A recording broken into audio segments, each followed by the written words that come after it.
Hi guys, it's Phil. And Liam. From Die Hard on a Black, and we're excited to talk to you about a brand new podcast we're launching called 48 Hours of Buddy Movies. That's right, folks. 48-hour-long... approximately. ...episodes exploring 48 different buddy movies, beginning with the original classic that started it all, Walter Hill's 1982 masterpiece, 48 Hours, starring Nick Nolte and Eddie Murphy. And just like Die Hard on a Blank, our new show will explore the influence of 48 Hours on the action genre, one buddy movie at a time. We'll be covering iconic franchises such as the Beverly Hills Cop movies, the Stakeout movies, the Bad Boys movies, classics of the genre like Running Scared, Hyams Hive Rise Up, Midnight Run, Red Heat, Tango and Cash, The Hard Way, plus tough thrillers such as To Live and Die in LA, Black Rain, Point Break, Training Day, and The Way of the Gun. As well as a few wild cards that you might not expect, such as RoboCop, Alien Nation,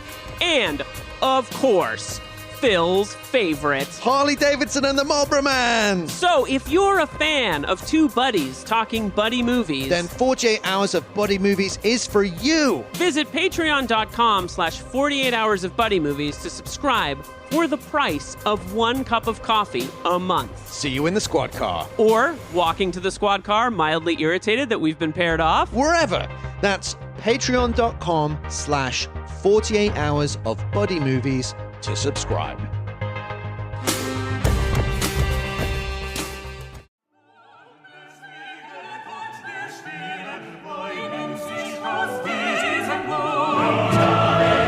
Welcome to Die Hard on a Black, the podcast where we explore the influence of Die Hard on action cinema, one action movie at a time. I'm Philip Gawthorne, and with me as always is Liam Billingham, and today's film is Déjà Vu. It's Die Hard in a multiverse. Oh my God. It's been a long time coming. I feel like this is like the third movie we talked about, and we're both like, oh, that's just about the greatest did we just become best friends? Like one of those conversations? Yeah, 100%. Oh my God. And because this is such a special film to us, to I think people who are in the Tony Scott Forever Hive, we have enlisted a fantastic returning guest. Oh my God.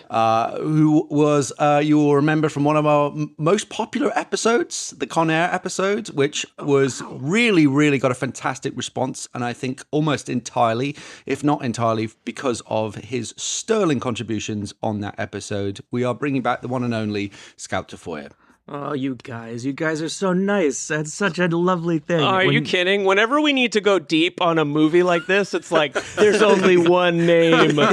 Call the Cobra. So for those that don't know, Scout is a filmmaker, he's a writer, he's a video essayist who's written books about Tobe Hooper, John Ford. He's the creator of the incredible series, The Unloved, for RogerEbert.com. And in my mind, one of the best interpreters, thinkers, and commentators on moving image. So, like, this is, like, literally, it was like, we're doing Déjà Vu.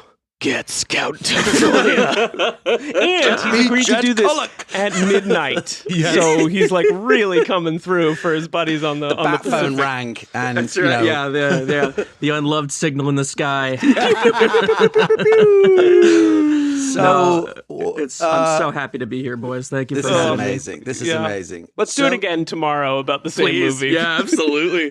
Should we start by giving you the chance, Scout, to maybe talk a little bit about your personal relationship with this particular film, and anything else you want to say? Because you've done a lot of work on Tony, on the Scott brothers oeuvre, with your wonderful work on RogerEbert.com. You tell us a little bit about this film and where you kind of intersected with it the first time, if you would. Absolutely. So yeah, I remember.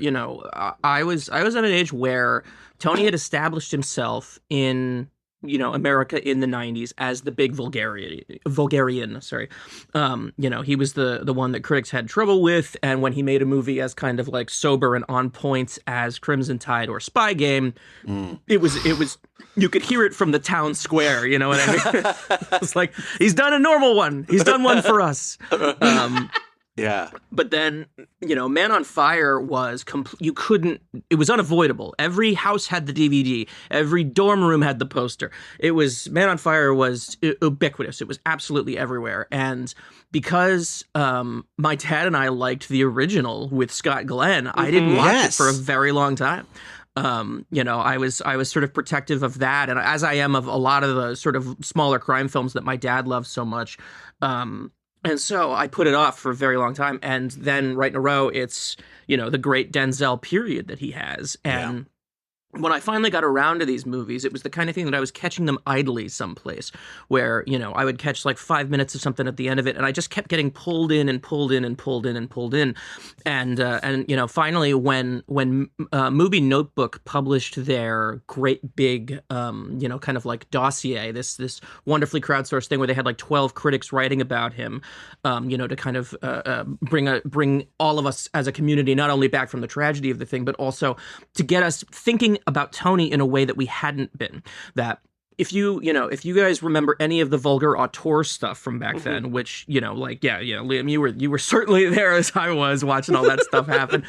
And, it was, on the one hand, that stuff is always just what it is. It's just people talking. But on the other hand, it really did start a complete reevaluation of Tony to the rest of us, and me included. And when I finally started sitting down and watching these things, I understood suddenly that these were not products. You know what I mean? I feel like Brando in Apocalypse Now. These were not monsters. These were men.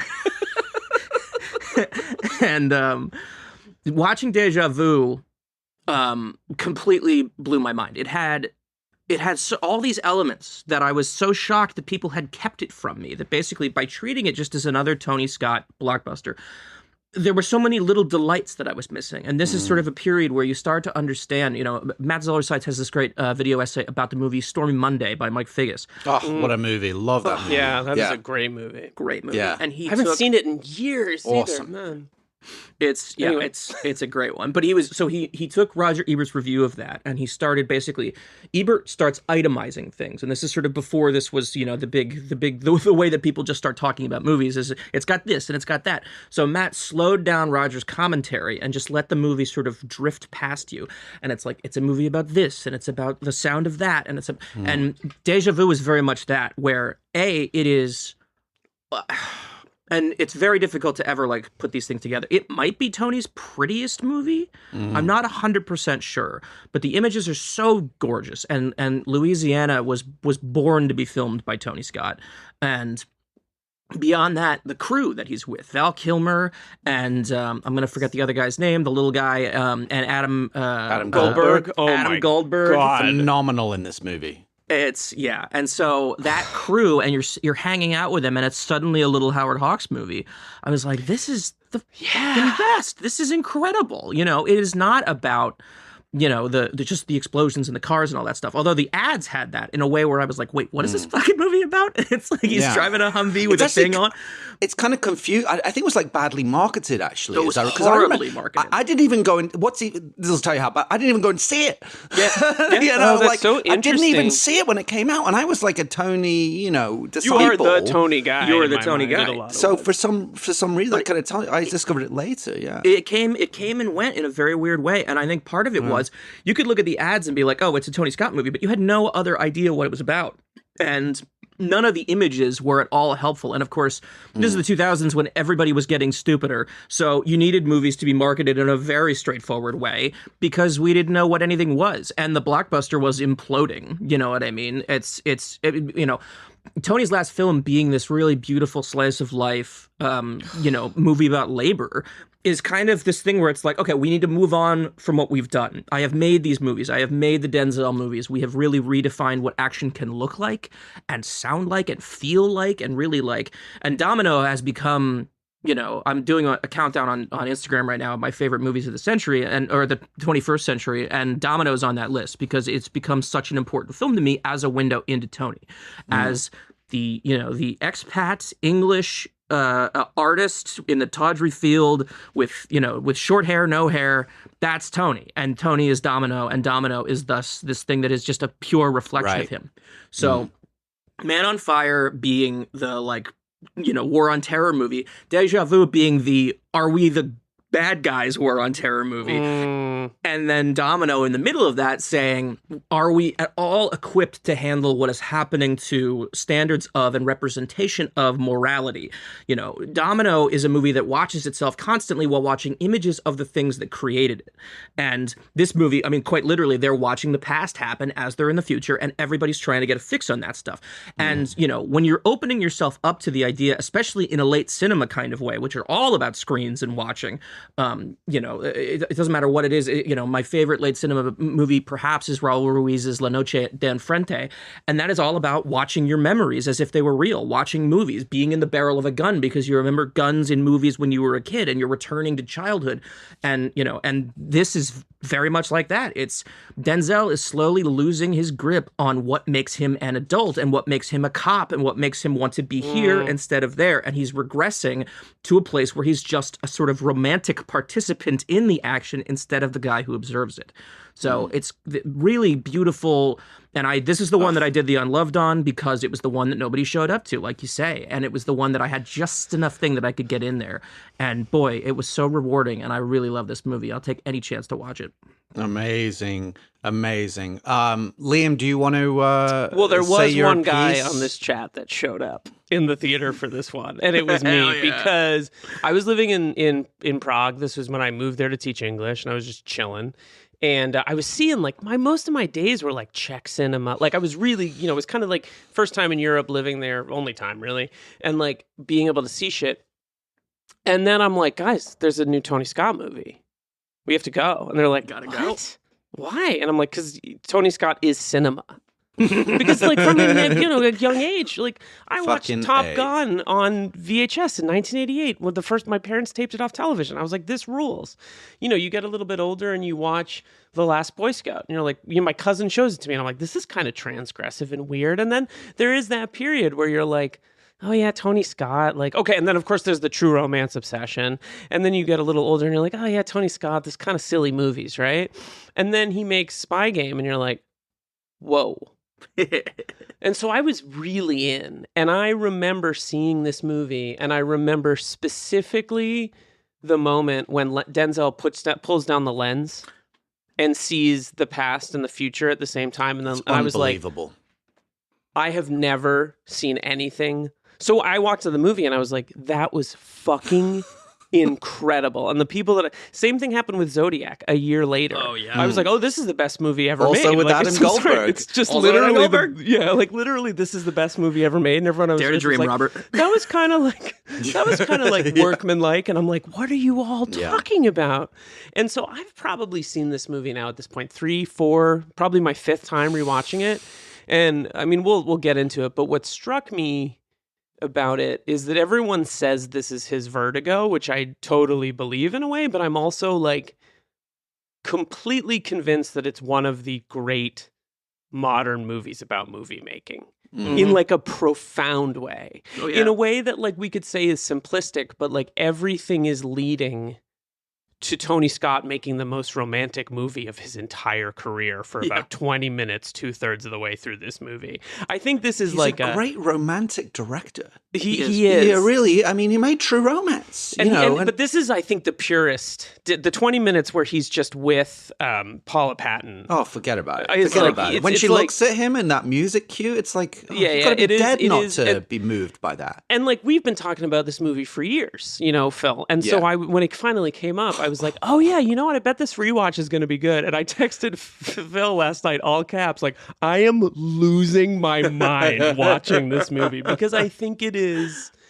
our buddy Mitchell Beaupre, who just did our episode on 16 Blocks. Hell yeah. His 5-star review of this movie is Tenet wishes. Yep. And I read that and I was like, you know what? He might be right. Like, it's the original Tenet. We kind of said that. It's a lot is. of the ideas. Tenet also we're so pilled on Tenet. It's unbelievable. If anyone listens to the show, we know how much we talk about it. But I think the one thing that I don't love as much about Tenet is the romantic aspect. The real romance is between the guys in that movie, right? Yeah. You're just the like, romance kiss, with kiss. But a lot of the ideas I think that are in Tenet were already here. Well, and they're their own separate things, but and I think that's they're definitely in conversation.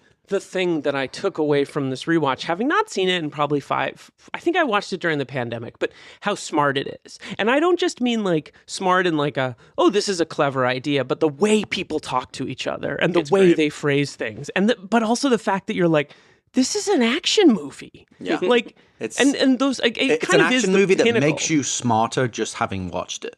And you know what I mean? How often does that happen? Yeah, and like, I mean, I think it's like it's cool to have you back for this after Con Air, because like Con Air, you kind of have to do a little bit of work to tease out its bigger ideas. I do think you have to do that with this too, but you also have intelligent people talking about incredibly complicated ideas about the philosophy of time and time folding in on itself. And like, it didn't have to go that hard, and that's why I think like Tony is even though he's properly rated, he still might be underrated because he just fucking goes for it. I just think this movie is like incredible in almost every way, and also political, and also a comment on America in the 21st century in a way that's like really profound. I mean, we'll get all into it, but yeah, I mean, like, this is maybe one of the best movies we've talked about on this show, and that's saying something because we've talked about some of the best action movies ever made. I mean, talked about some greats. Yeah, so that's where I am. Sorry, that was like this episode's going to be 4.5 hours. We're all just immediately like, okay, let's see, one sentence. And I guess it's my turn. So, my relationship with this movie. I think I could just, maybe people have already intuited this, but I've been really kind of thinking about it ahead of this episode because I'm kind of processing quite a lot of big feelings in general in my life at the moment because there's a lot going on for me, but particularly with this film and anything to do with Tony, because Tony has always been my greatest hero and my favorite filmmaker. And it wasn't that I had quite the same. I didn't have like a retrospective reappraisal of him or anything. I'm glad that has happened, but for me, I was always on the train because I was probably a bit more of a populist consumer of these movies, and kind of grew up with them. And I was the same with Michael Bay. I was never kind of had that quite. I wasn't looking at them through a critical lens so much as I'm in there with the popcorn, buying in completely because it so resonated with me. But for him as a, working class boy from the north of England who has achieved mighty things, not only just as a filmmaker but also as a producer, and the reason I say I think he's my favorite filmmaker is because he's made more films I love than any other filmmaker. I can actually kind of quantify it. It's not just the subjective feelings. It is partly that, but it's actually just like the facts, the filmography, top, let's do it. Right? The so from memory, the Hunger, right? That's the only one where I'm like, okay, there's some amazing shit in that. And it's almost like so interesting to think that that's his first movie because it's so different from anything else he ever did. Yeah, it's like an art film. It always feels to me like Top Gun was his first movie because I think that's the movie that most moviegoers kind of associate with him if you're paying somewhat of attention.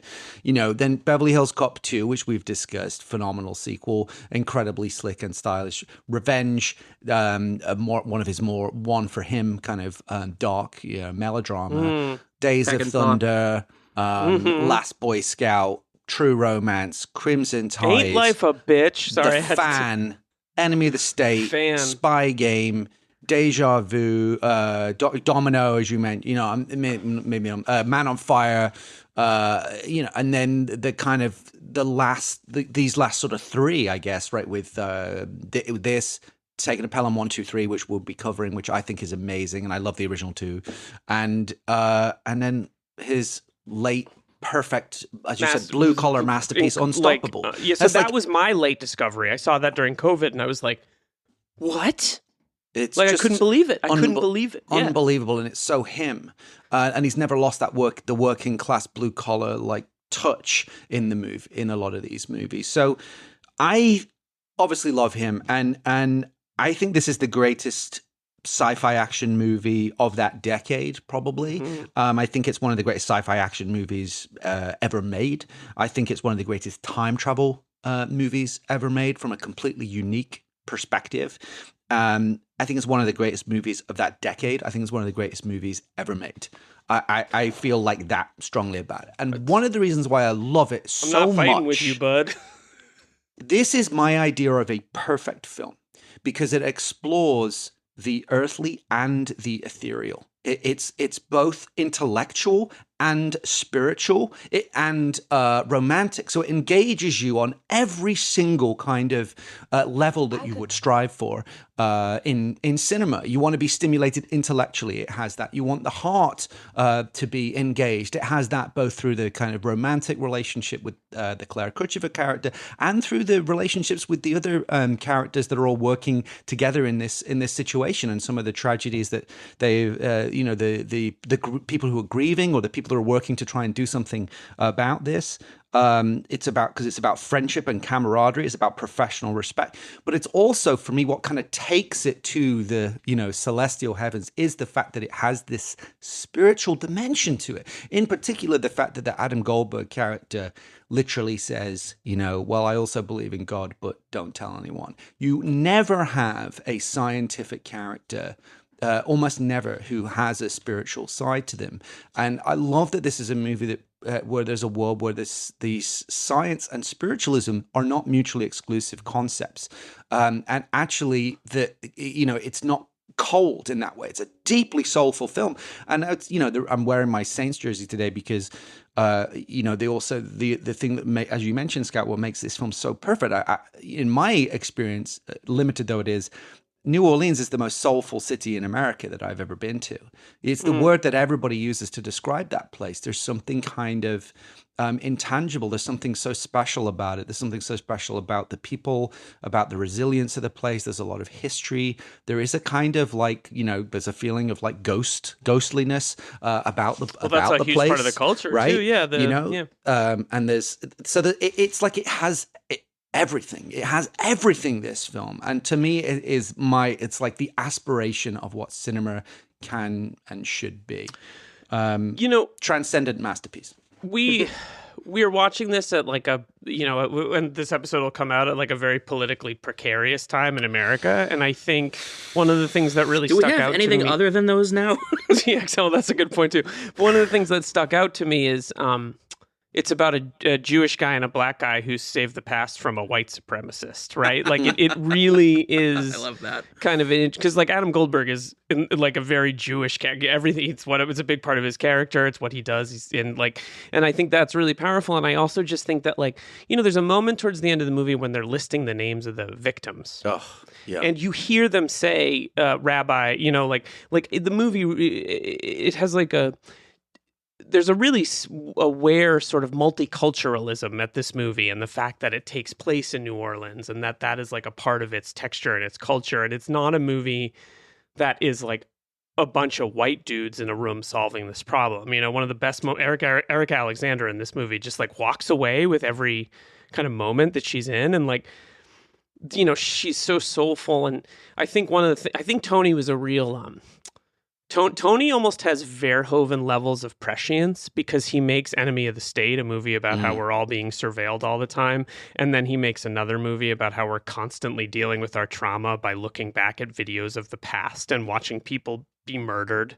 It's hard to ignore so much of that, because this movie really does feel like one of the great explorations of how we live through images, how we live now through images more than we ever have before. And I feel like when this movie came out, it was like, oh, that's kind of cool.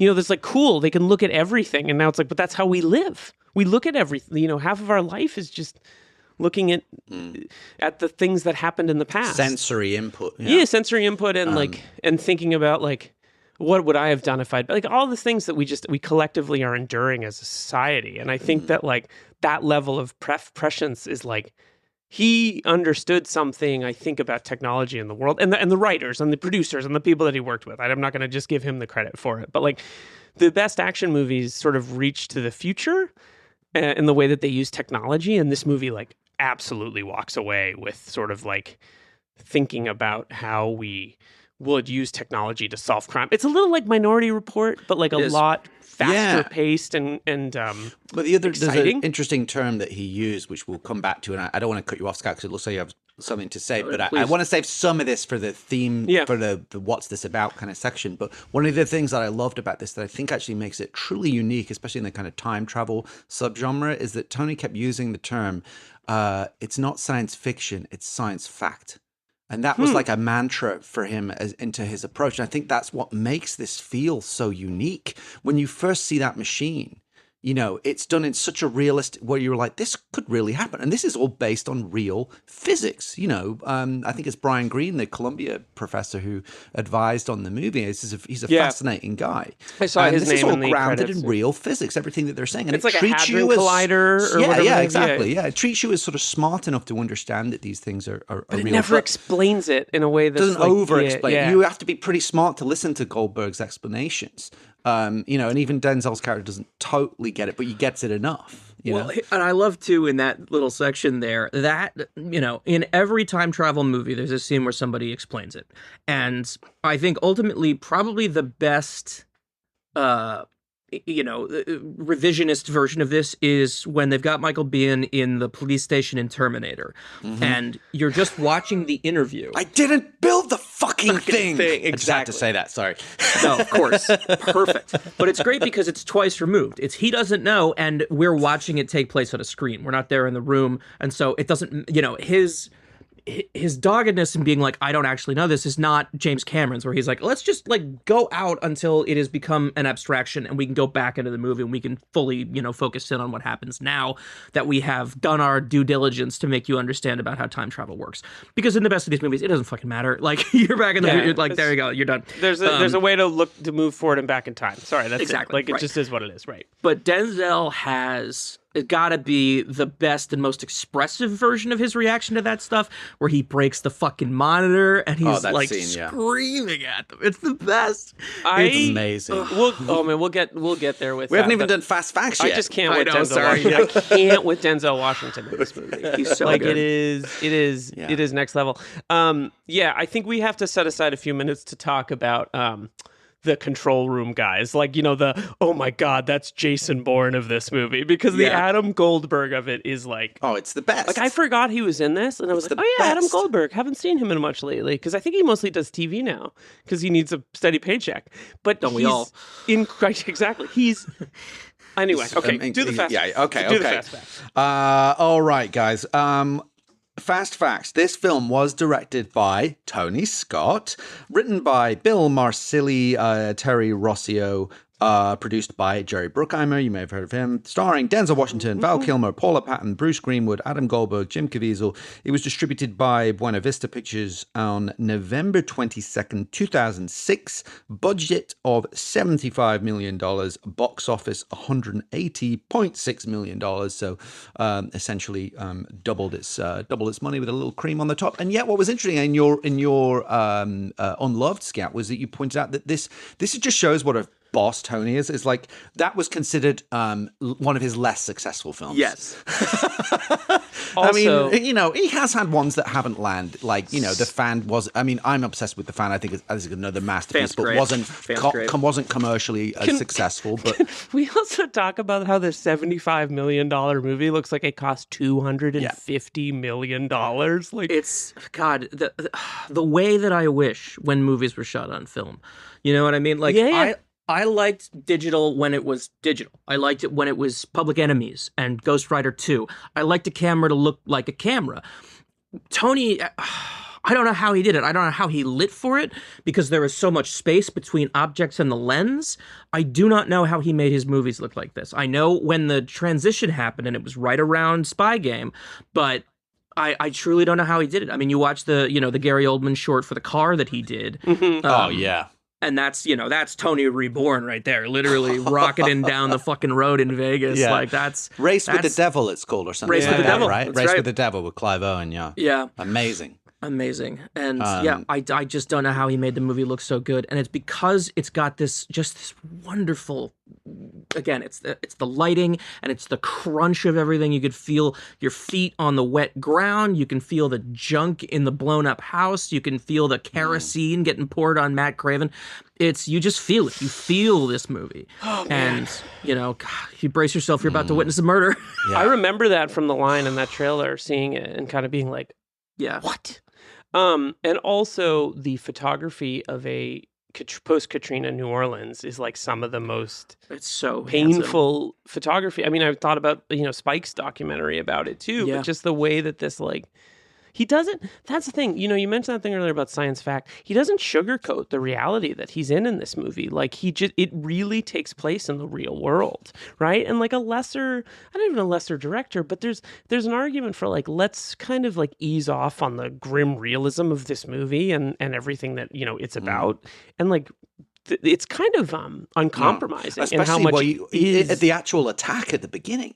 Yeah. What you actually see flashes of like horror very bodies on fire and very like there's no he doesn't sort of soft pedal that. It's like you need to understand the stakes of this, because that is what it's basically saying is like a tragedy of that level and the horrors that were endured. What if the moral complexity and essentially what it becomes is the moral obligation to try and prevent that. But we'll get into that in our theme section. I know I'm trying not to jump the gun, because we now have to do a section as to why the hell we crowbarred it onto this show in a section that we like to call Our DNA. All right, so here's what I put together. Now, if you have any additional links, Scout, please help me out, because I had to bend over a little bit to get this one on the docket. It's our show. We can talk about whatever we want. Leave us alone. Nonetheless, I think I made a pretty good case for it, but I think it could probably be improved. So, Die Hard DNA. This film deals with a terrorist attack on US soil. The main character is a highly skilled, highly intuitive law enforcement investigator who is something of a lone wolf initially, but who gradually learns to lean on a small number of trusted allies, notably one particular fellow law enforcement professional, i.e. the Val Kilmer character being a kind of Al Powell adjacent role. Despite the best efforts of the authorities, ultimately it becomes up to this one man to resolve the crisis and save the day, literally saving the day in this instance at tremendous risk and personal sacrifice. The police and the feds can only do so much. Our hero character clashes with the FBI. The action centers around one event on one day, and there's a strong built-in ticking clock. The hero and the villain, as we often find in these movies, are rarely in the same physical space, but they do have a couple of extremely powerful scenes together, one in particular where they face off. And I think most importantly, the emotional heart of the movie is that in both cases, in both Die Hard and Déjà Vu, it's a love story at the center of it. It's about the hero being in large part motivated by a desperate desire to save the woman he loves. So that's my case. Did I miss anything or anything you'd like to add to the jury? Well, I mean, I think that, first of all, great job. The only thing that maybe comes up is the idea of the difference in the way that those two talk to each other, Jim Caviezel and Denzel, where, they both know more than they're letting on, where, Hans Gruber is performing what appears to be a terrorist action to cover up a robbery, and Bruce Willis is not actually taking him on because he has any kind of like moral stake in what they're doing. It's that he's trying to save his wife, as you say. So it's this thing where they're talking across each other to get at the real motivation, and then at the end you sort of, find all that stuff together. But I just love the the interrogation scene, because it's Denzel at his sort of most Bruce Willis-y, where, he's like, he's talking to him like he talks to both the FBI and Hans Gruber in Die Hard.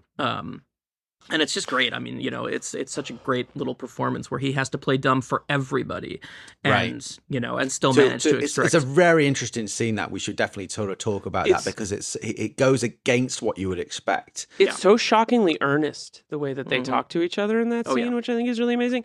The other thing I'll just say is that I think this is one of the great. We've talked about the show on the show a million times how. There's very few people more interesting to watch think than Bruce Willis in a movie. I mean, the other person is Denzel Washington. That's the thing. Like, I think we'll get there, but I think in some ways this is one of his greatest performances. And I think it will never be regarded. Like, it's not going to be in the obituary, but it's like, holy fucking shit, he is amazing in this movie. He is like... He's doing something, I don't know, he's like going deeper on all the things that we expect from him as an actor. And it's so amazing to him watch. and Tony were just in an unbelievable They had groove. a thing, man. They really did. Like it was so special. And they understood each other, I think, so deeply. I love too that in this one, it's about intuition. Where Man on Fire, he's a guy who is one thing pretending to be something else. In Taking Pelham 1, 2, 3, he's a regular guy, put under the gun. In Unstoppable, he's a regular guy, got to do a thing. In this one, he's kind of like, he's like dancing. Like, he's just sort of like, got this guy over here, gonna figure this out. You got the coffee, you're in charge. Okay. Like, he just knows a little more than everybody else. And he's politicking the whole time. Yes. It's such a beautiful so show. great. It's so so great. good. We'll get into it, and we'll get into everything in much more detail after this quick break. All right, and we are back with our main section of the show, Anatomy of an Action Movie, where we explore the tenets. This podcast is about déjà vu. And our no friends at dusk of a action motion picture, starting with the premise. Okay, so this is, I'm going to lay out the premise to set the table here, and then we're going to dig deep and talk about anything and everything you want about this movie. But let me just tee this all up for us and for anyone unfamiliar with the film. Okay, so the premise of this film. After a catastrophic terrorist attack on a ferry in New Orleans leaves hundreds of innocent people dead, local ATF agent Doug Carlin, Denzel Washington, becomes drawn into the massive multi-jurisdictional investigation into the bombing. During this process, FBI agent Paul Pryzwarra, Val Kilmer, invites Doug to join a cutting-edge secretive unit who are using state-of-the-art surveillance technology to create a flowing, temporary 360-degree time window in an attempt to find the culprit. However, Doug gradually discovers that this so-called time window is actually a form of time travel, which therefore creates the metaphysical possibility that this terrible attack could be, at least theoretically, stopped. When Doug begins to develop feelings of love for Clare Kuchever, one of the victims of the attack, played by Paula Patton, he becomes yet further determined to test the boundaries of known physics in a concerted effort to stop the attack from happening, save the lives of those affected, and create a new timeline. So, kind of hard to sell that in some way. And that's why, I remember on my DVD, on my Blu-ray, it just says, "What if you could change the past?" It's like... Is that it? You could hire yourself a better tagline writer. It just doesn't do it. It just doesn't. It's hard to explain this movie, actually. There is you mentioned earlier soft shoe of it, right? And I think there is a tightrope that this movie largely that this film largely handles successfully, which is like, this is kind of nonsense. Like, in a sense, it feels ridiculous. And yet, because of the ironclad thought put into the science of it and the kind of depth they buy of it. And it's completely believable, and nobody is emphatic about it. Right. It's as you talk about Tenet all the time. It's them walking in the hallway, and they're it's like, well, it's not quite the, you know what I mean? That attitude, the casualness of it, and yet the sort of like certainty that they're also trying to. I mean, first of all, we keep talking about this, but what a deep bench, what an incredible squadron of supporting players this movie has, because everyone at all times, Val is. We'll get into it. Well, don't worry. We'll get into it. All these guys, they've got their own section. Don't worry. Yeah, so good. Yeah. Okay. But anyway. Okay. They're, everybody is playing two people. They're the people that they are, who know what they know, and they're the people who have to deal with, as you say, the politics of it. And Adam Goldberg really the only one not interested in dancing around, which is great because he's so much better at being obnoxious than most of these other people, which makes, as you said, his last little bit with Denzel before they get him into the Hadron Collider so affecting and so beautiful. But yeah, you're right. It's that they have conviction that it works, but they have no conviction that they're going to be able to sell it. And so they even say as well, we discovered this by accident, and it feels like it's a very fragile thing that they're afraid they could lose if they make the wrong choices. It's kind of was like a happy accident. Yeah, it's not like a locked-in process that they don't even really understand it themselves. Right? Yeah, exactly. And they actually have different perspectives on it. Because he at one point he says, ask the fanatic or something about, or ask the, the extremist or whatever. Like, they all have different views on what is and isn't possible, what this does or doesn't mean. So I guess want to kick this whole section off with asking the question that we always ask, and this is a film that is so worthy of actually asking this question. What's this movie about? How much time do you have? Beyond the plot, beyond the mechanisms of the plot. I want to kick it over to Scout to start this because I have a take, and I bet my take is different, but I think we all have takes. So, okay. There's a thing that we were talking about this where it's Tony's vertigo, right? That's the beat on it, which, as you say, is absolutely true. Nobody talks about it as Tony's Laura. So Dana Andrews walks into an upper-class apartment in Manhattan and is told that Laura is dead, and there is a portrait hanging above the fire, and it is through the image of her and the things that people keep talking about her that he forms a picture of her in his mind. So it is love through, in Vertigo, he watches her die. And in Laura, she's already dead. And Preminger had this very interesting thing where... Holy shit. You gather people into small rooms. He was famously a director who loved the widescreen proscenium. He loved to stage things so that he was here and then he was over here. It's basically, he and Tony have the same idea, but they go about it very antithetically. Where Tony, because of Enemy of the State, which is like an amazing thing that he starts doing research into the NSA and how they can spy on us and why they spy on us. And he's technically, he's remaking The Conversation, right? But what it gives him is the idea that you can make a movie with 150 cameras going at all angles at all times as a way to capture all of reality, which of course this movie gives us in the form of the time machine, which is, they're talking about satellites, blah, blah, blah. And the point is, no, that's not how anybody works. That is how Tony divines space. And that is the on-screen space of this stuff. And so he creates Time Machine to be like a Preminger log take.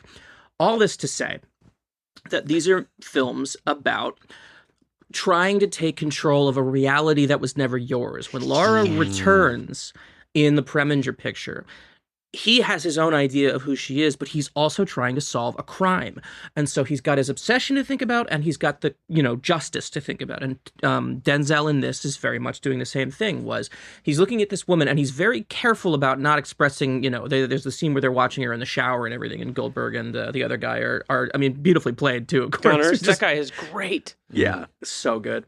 And, and so when he sees her in the sequence that you were talking about, Phil, it's, I am somebody here to do a job and stop the deaths of hundreds of people. I am here as somebody who has fallen in love with an image that I have never interacted with as a regular person.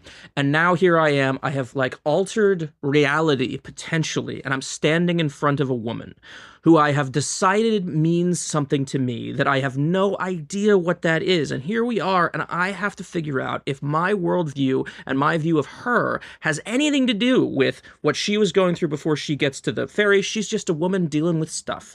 And now here's a man who is here to save the world and has chosen her as the vessel to do this.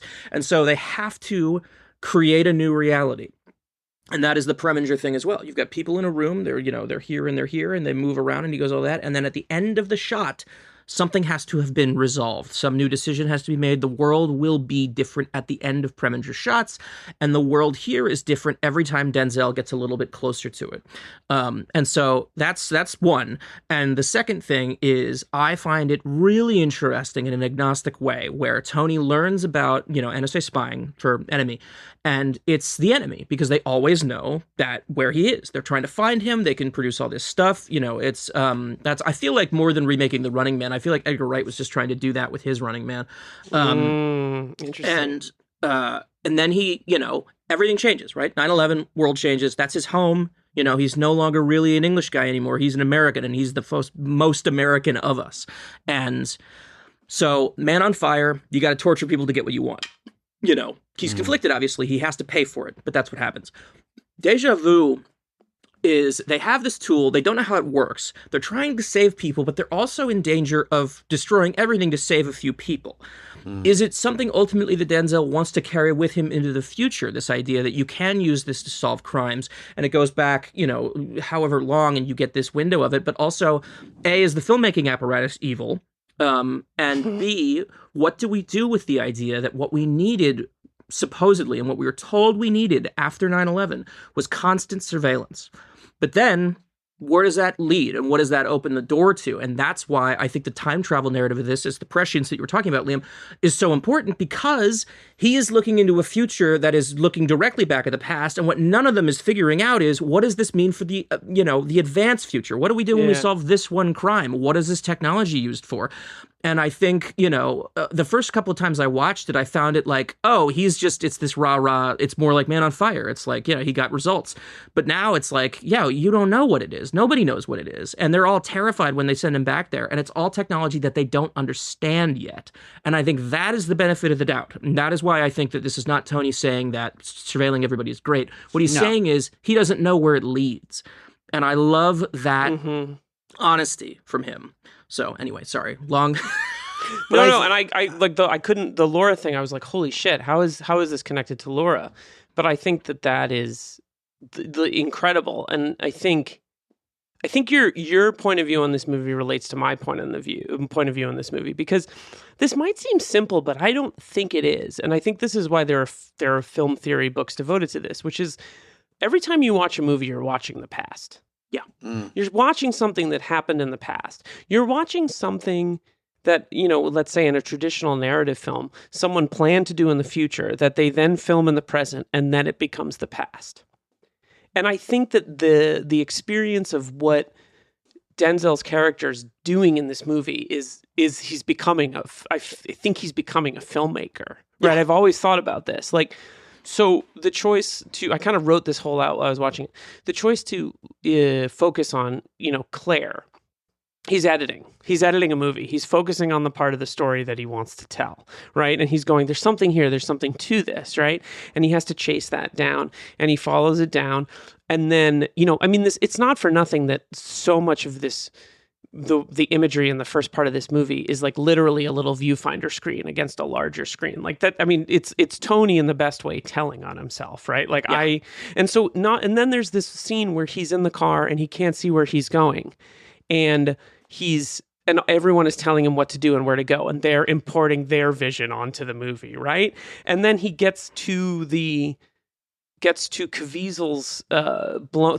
It's so genius that he gets there, and they're like, "We're seeing an intact building." Yeah, and they're seeing, like, that's the it hasn't happened yet moment in Tenet, when you're just like, what is, like, it's mind blowing. It's but that's great. The power of movies is the ability to like live in a present moment and be looking at something in the past. Like it works on that level, and then finally, Denzel Washington becomes a cinematographer when he picks up the viewfinder and carries it out. And that had me sitting here being like, we're kind of all cinematographers now, because we're capturing things and looking at them on our computer. And then I think the thing that's amazing is he has to make this movie where he's looking at the past in order for then Tony Scott to make the most 20 romantic moments. Like, it's interesting how when he finally gets into the past, all of the grammar of the movie disappears, as what we've seen so far. There are no screens. There are no people reflecting on the image and thinking about it. It's just Tony and Paula Patton in this room together. And there are all these hints earlier in the movie. Turn up the audio. I can't hear it. It needs to be louder. I'm not sure Tony's doing this on a conscious level, though I think he's conscious of it. This is one of the great meta movies about making a movie. And the fact that when you capture an image, you're capturing something that is always in the past, but is going to play in the present tense for anybody ever watching it. And it's an incredibly visceral exploration of what it means to pick an image. And I think you're right, Scout, that Tony is sort of thinking like, what has our ability to look at everything that's happened through surveillance cameras and the inherent trauma of 9/11 and Katrina and a girl's doll falling off the side of a boat. Yeah. What has this, like, what have we done to ourselves with this technology? And like, on some level, what is my place in it? Because it's such a powerful kind of like self-examination of like, I can point 45 cameras at something and I still can't change it. And he allows himself to create a movie where someone changes the past and gets what they want. This is one of the most earned happy endings in the history of movies, in my opinion. Because it's like, we're looking at a guy who doesn't know what he wants but realizes in the moment and has to kind of make a movie to get where he needs to go. And I think that that's just like really weirdly powerful. And then I think also on another level, it's about the way we're all trying to parse, way Americans are parsing through 9/11 and continue to, and because it certainly is playing and having an impact on our lives now. And I think the mediated nature of our lives, how everything is now a screen. I think this movie is like, I mean, it's 4 years before, it's a year before the iPhone, but it's 6-7 years before we can really capture and put things online in a way that really is going to change literally the way that we perceive reality and continues to affect us in this moment. I think this movie is so prophetic in that way. I was very, very lucky to be asked to contribute to a book on the movie Steve Jobs by Danny Boyle.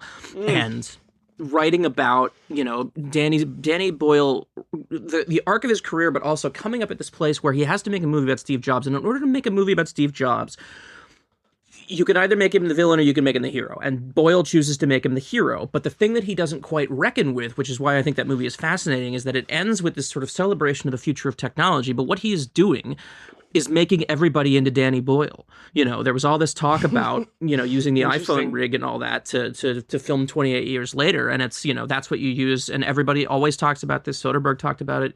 Every time there's a new, they're like, oh, you can use a cell phone to make something. And it's like, yes, but who's watching?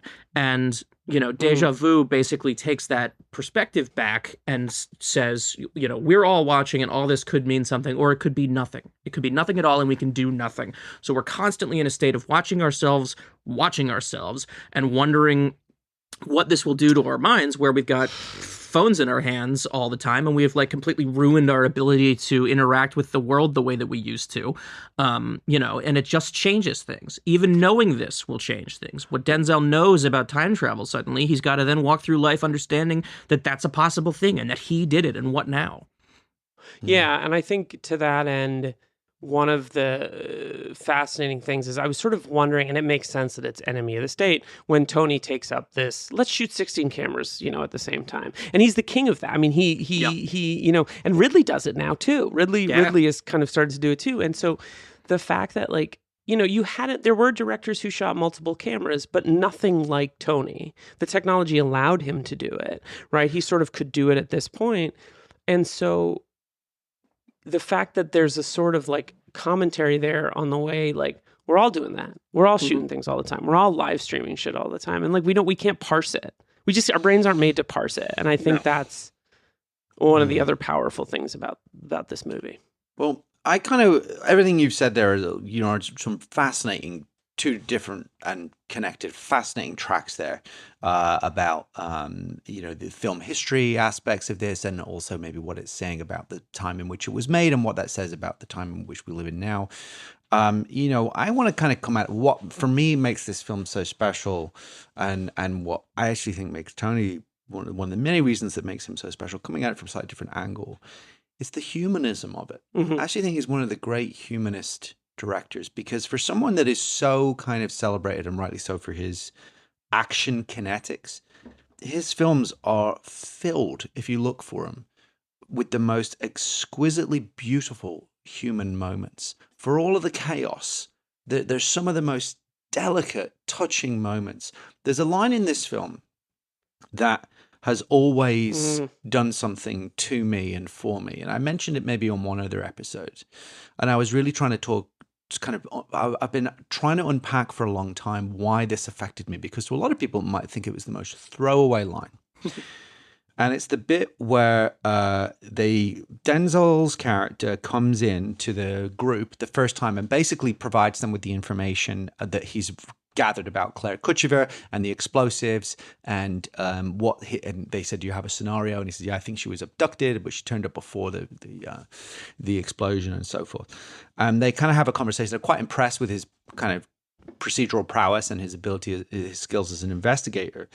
But afterwards, Bruce Greenwood as Jack McCready, who's the head of the FBI unit, kind of just talks to Val Kilmer's character, and he just goes, he says, so he lets him go. And they've also just told him his friend died, the partner, which he didn't realize. And they had to give him that news, and it's heartbreaking Denzel leaves, and then Bruce Greenwood's character goes, so he's a Marine, huh? There's a lot in that line, because that basically says that's his character, right? He once a Marine, always a Marine. That's a certain type of personality and a certain type of moral integrity at its best that is implied by that line. But the line that really just, I think, is so powerful, and actually is kind of the key to unlocking the whole film for me, is he goes, do you like him?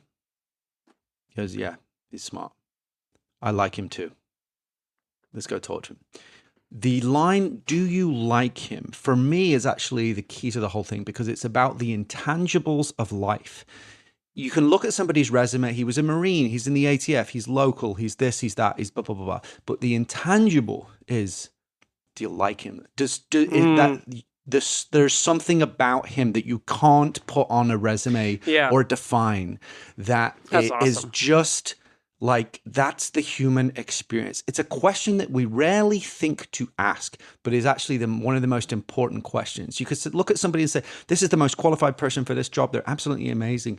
But do you have that, just the feeling about them that they are a good person, or they are like good with people, or that their heart is in the right place? There's just that interaction. There's a lot of information conveyed.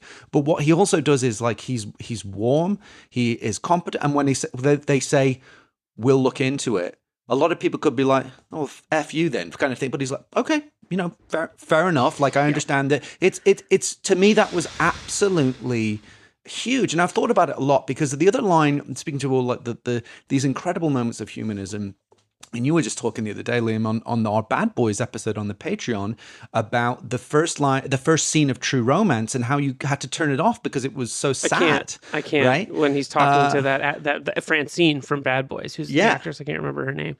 And he gets rejected he's totally bearing his soul about, these are the things I love, and these are the things that I'm so passionate about, and they're very esoteric, and the woman just rejects him, and he just has to sit there. And that's the opening scene of the movie. There's no, there's no sweet without the sour, I guess, in True Romance. You had to see that first to understand his sadness and desperation. But bringing it back to this line is the last thing I'll say on this point, and I have other things I want to make, but one of the other lines that is actually very similar, and is one of the most moving moments in Top Gun, in Tony's breakthrough success, is the bit where the first time Val Kilmer, who as Iceman has always been at loggerheads with Maverick, but when Goose dies, he says to Paul in the locker room, he doesn't know what to say to convey the emotion, and he just says very simply and very truthfully, Maverick, I'm sorry about Goose. Everybody liked him. I'm sorry. And that's it. Wow. It's very simple, but it's like, and Maverick's expression is like, okay, you are a human being. You're not the Iceman. And it's just being truthful. That's all you could say. You didn't need to have a monologue about he was this. It was like, everybody liked him. It's kind of the best compliment you could give a person, actually. It's the best eulogy you could give someone. Totally. And it's just not thought about enough in the craziness of all this sort of shit that we're, the sensory overload and the blah, blah, blah, blah, and the 8 million screens and the blah, blah, blah, blah. Yeah, but do you like him? It is probably the most worthy question you can ask of a person, It feels like a natural moment to start to talk about Denzel Washington, unless you have other stuff in there. No, we can go into it. Yeah, let's do it. Beautifully put, by the way. That was wonderful. Yeah, that's incredible. Thanks. I think, no, it's. This movie means a lot to me. It's very important. It's incredible. To me. Understandably. Well, and I think it's like, we know nothing about Denzel Washington in this movie. I recently watched the 3 Equalizer movies, which are really fun. They're super entertaining. I had a great time.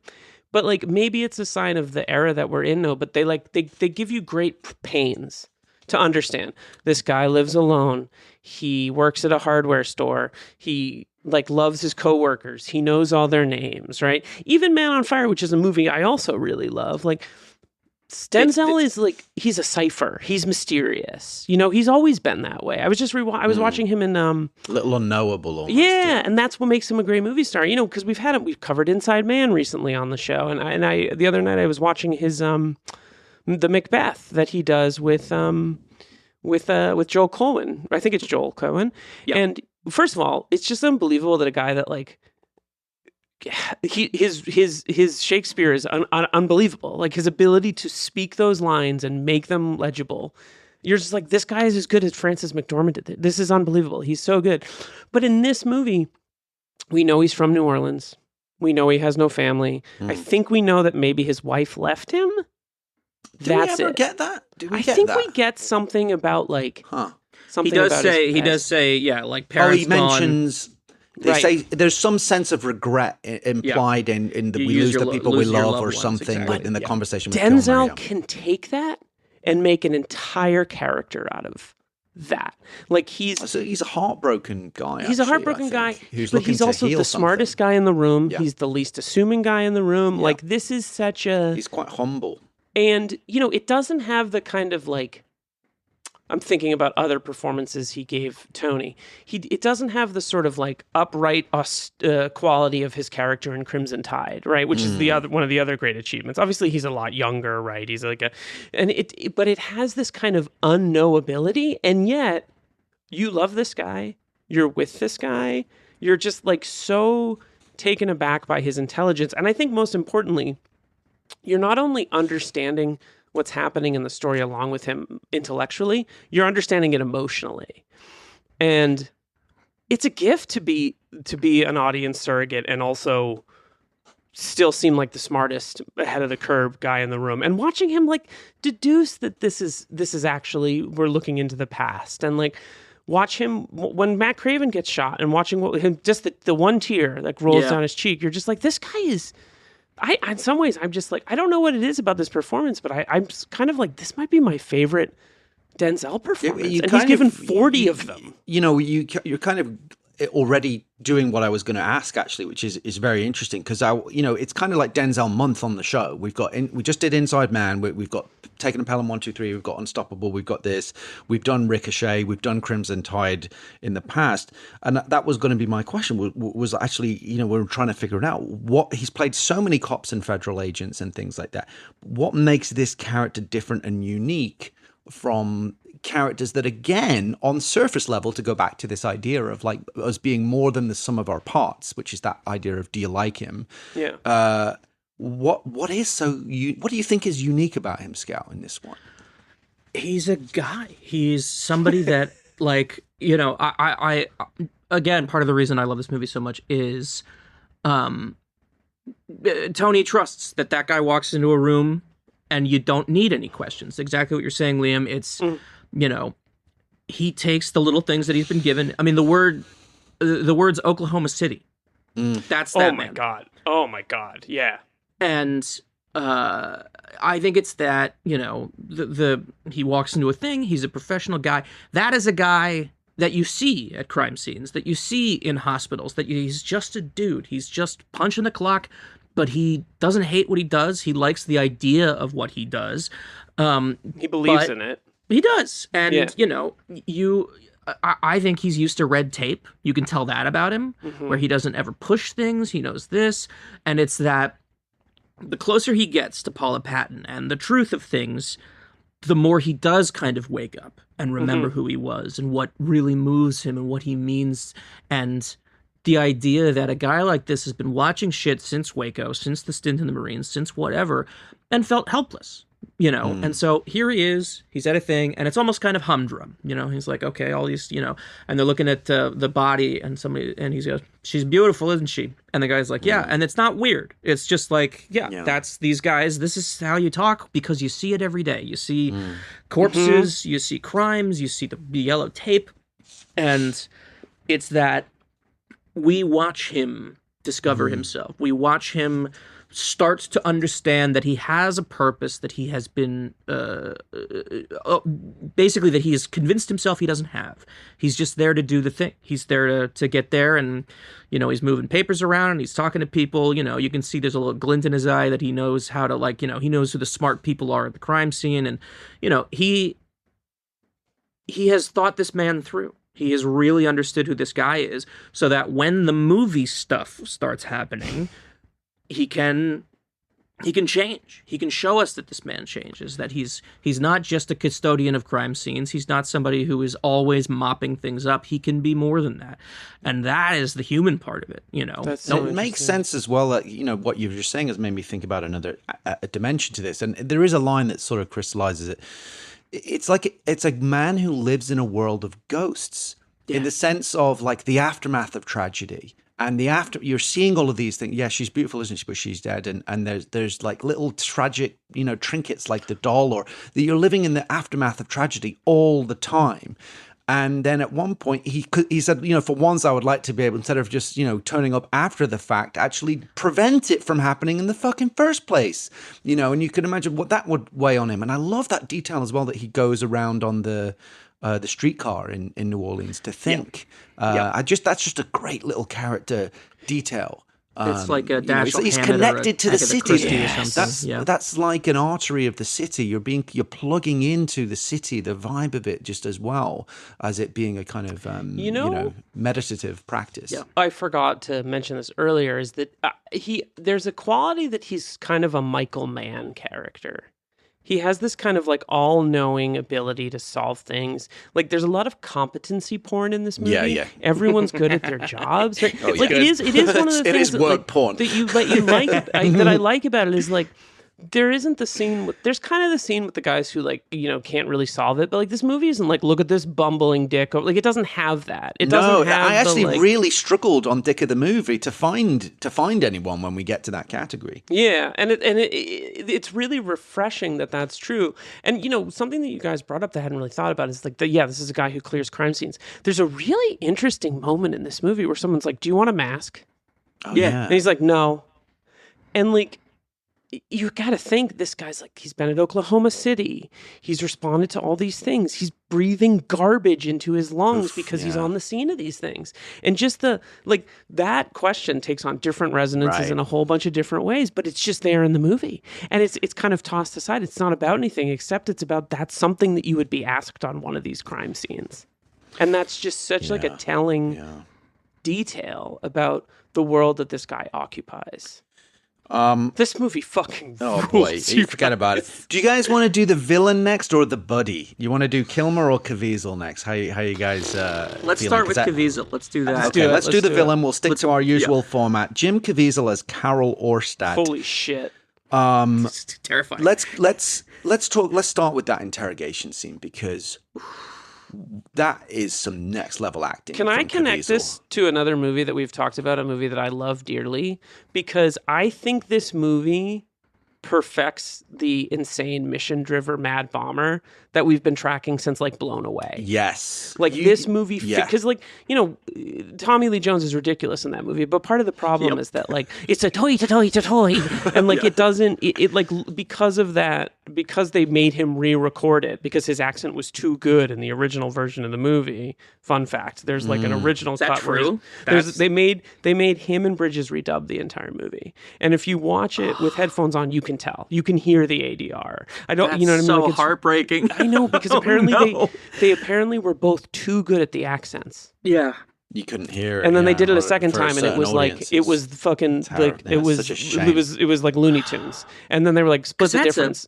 Beautifully shot movie. I love that movie. I think it's incredible. We kind of killed our this movie Helsinki syndromed ourselves. Yeah, right. I think this. I mean, will go watch it with a commentary track right now. But I think that this movie maybe perfects that. It might perfect the mad bomber character for these movies. Besides, like maybe the Simon Gruber. You know, like he's incredible. He's incredible in this movie. He's so scary. It's terrifying. And he believes in his shit. Yeah. The word patriot. When he says they don't want patriots. I'm like, fuck, this dude means it. Yeah. Well, incredible. And yet his mission statement is so muddled and confused. Yet you totally buy like this guy. You know, as this like very wrong-headed, but in his own mind thinks he's some kind of heroic figure. But that interrogation scene, I think, is so subversive and so brilliant and so brilliantly played by Denzel, because he doesn't do the obvious thing of sort of trying to like, I'm going to strong arm this guy. It's actually the complete opposite. It's like, you know, from an energy standpoint, I'm going to let this guy, I'm going to give him respect.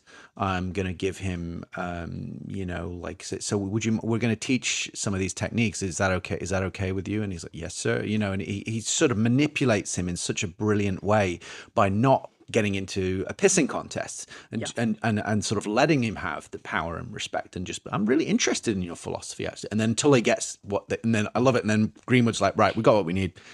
You know, bag him. It's an amazingly acted scene. Yeah. They're both. And it's brilliantly written. It's brilliantly written as well. And it does, you know, I just read that new book, The Greengrass Papers, about Paul Greengrass. It's by Tom Schoen, and it's amazing.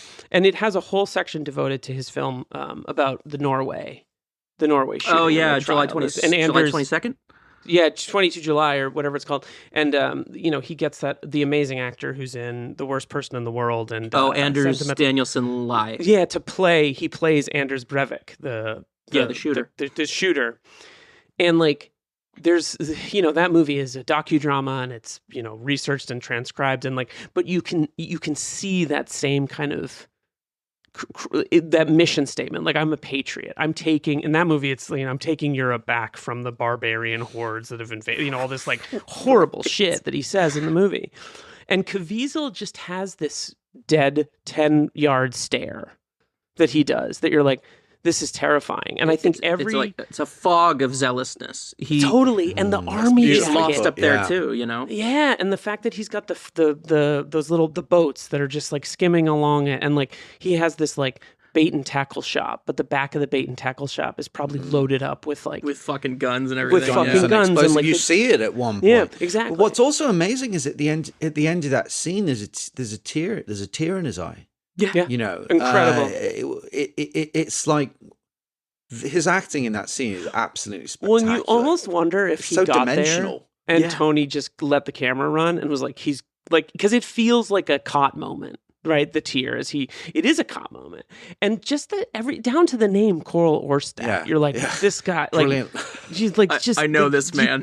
I know who this guy is. There's like, we saw him on the news 10 times, you know, like amazing stuff. And again, it's I hate to say, it's a little prophetic. It sort of is the dissatisfaction of the rejected. It brings me back to, you know, the line we quote from The Rock, quoting Oscar Wilde, patriotism is a virtue of the vicious. Which is in this movie too, Never been right? more true, you know. Yeah. Or the blood of you know, the one in this movie is the blood of tyranny must be refreshed. The tree of liberty must be refreshed right, from time to time with the blood of patriots and tyrants, which we broke down that line because it's like one of those, that sounds so poetic, and then you actually like study it and you're like, this is actually a really foul idea. It's psychotic. If you actually think about it. Truly psychotic. Yeah. And it's beautifully expressed, but it's an absolute. And Ed Harris, oh boy, he really makes you believe it. And that's another great one because he doesn't believe it either. You know what I mean? Like he wants his thing, but he's not actually the psycho that he's sort of pretending to be. He's one of the great villains from this entire thing because he's right. And how beautiful as well that Tony and Michael Bay's movies, they keep talking to each other. They are in conversation. Yep. You know, we talked about it last time, the Tony Scott School for Boys, and Michael Bay, he has stepped up. Well, Tony's like the prodigal. Michael's like the prodigal son. He really is. Right? We lost, it's, Dominic Sainer retired, which is a great sadness to me. Simon West is making kind of threadbare movies in tax shelter states, which, you know, I'm still watching them, by the way. But Bay stayed true to the message. Yeah. A bot pretending to be Michael Bay, or maybe it's like a dude in El Salvador, contacted me on WhatsApp, and I keep talking to him just because it's like I kind of want to know what this guy thinks Michael Bay is like. That's so funny. But and you know, I think subsequently Bay's films, like, you know, take on, like, Ambulance takes on a much more so deeper. Tony. God, it's amazing. It's totally there. But it also has these the working class politics that are Bay at his best when he kind of remembers to keep the eye on the prize with that stuff. And, like, you know, you can just feel it. These filmmakers who, like, are sort of like looking at the king, and it's because of scenes like this in this movie where you're just like, unbelievable. And just the freedom that he allows the good guys to express themselves in their, everybody's got personality, right away. There's no question about who these people are.